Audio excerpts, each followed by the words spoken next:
महाकुंभ प्रयागराज में आप सभी साथियों को बता देता हूँ, आज जो भगदड़ हुई उस भगदड़ के टाइम हम वहीं थे मौके पर और भीड़ में लाइन में लगे हुए थे। भगदड़ का सबसे पहले तो कारण ये था कि भगदड़ के दौरान जो हमारे आदमी हैं वे आपस में है ना इतने मतलब ऐसा काम कर रहे एक दूसरे को धक्का मुक्की भीड़ ज्यादा होने के कारण जिस कारण वह भगदड़ हुई थी डिसबैलेंस हो गए। कुछ आदमी ऐसे हैं जो उड़े जमीन पर सोने लग रहे हैं, जो सोते हुए आदमी हैं वे ज्यादातर कुछ ले गए।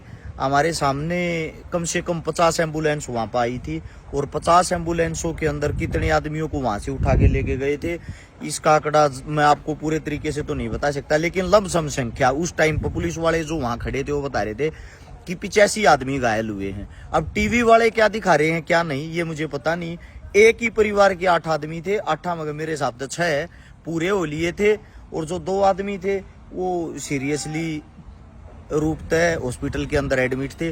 बाकी एक अच्छी चीज ये थी जैसे ही ये हादसा होने के दौरान इतनी भीड़ होते हुए करोड़ों आदमी वहां होते हुए 10 मिनट के अंदर वहां एम्बुलेंस आली थी, एम्बुलेंसों की सुविधाएं थी और एम्बुलेंस तुरंत सभी को घायलों को उठा के तुरंत हॉस्पिटल में पहुंचा दिया गया था। ये व्यवस्था बड़ी अच्छी थी, लेकिन अव्यवस्था अगर कोई फैली है तो उसका कारण आप और हम सब लोग हैं, क्योंकि हमारे अंदर शांति नहीं है। एक दूसरे को जो धक्का मुक्की करते हैं उसके कारण ये सारा का सारा मामला खराब हुआ।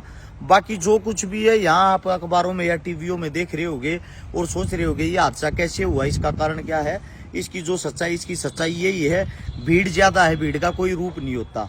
कोई भीड़ में जैसे ये गंगा का किनारा है इसके यहाँ पर भी आदमी सो रहे हैं, जो आदमी यहाँ पर भी सो रहे हैं ना उनको जब वो भीड़ आपस में धक्का मुक्की हुई तो डिसबैलेंस होकर उनके ऊपर गिर गई और सोए हुए जो आदमी थे उनको कुचल दिया गया। फिर एक दूसरे के ऊपर वो भगदड़ मच गई। भगदड़ में लोग डर गए, डरने के कारण वहां पे माहौल ज्यादा खराब हो गया। लमसम उस टाइम पे जहां पे हम भीड़ के अंदर खड़े थे हादसा हमारे से मात्र अगर दूर होगा तो मुश्किल से मुश्किल होगा 20 मीटर दूर होगा। 20 मीटर दूर था, हमने वे चीजें आंखों से देखी थी। तो आप सभी साथियों को बता देता हूं जो भी अपने परिवार के साथ आवे एक चीज का विशेष ध्यान रखा है, अपने बच्चों को घर पर छोड़ आओगे तो घना बढ़िया रहेगा, क्योंकि बच्चों को सांस लेने में दिक्कत होती है। एक जगह जाके तो ऐसी भीड़ हो जाती है, वो भीड़ इस प्रकार की होती है कि आप ना आगे हो पाते हो ना पीछे हो पाते हो। तो इसलिए आप सभी साथियों से मेरी विनती है अपने बच्चों का विशेष ध्यान रखें। हाँ, अगर आप लेडीजों को जो बुजुर्ग महिलाएं उनको लेके आते हैं उनका भी विशेष ध्यान रखें, कभी उनको भीड़ के अंदर धक्का मुक्की में चोट ना लग जाए।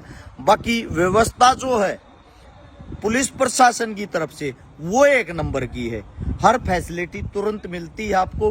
पुलिस को सख्त निर्देश दिए गए हैं कि कोई भी किसी भी इंसान के ऊपर लाठीचार्ज नहीं करेगा, इस चीज का विशेष ध्यान रखेगा।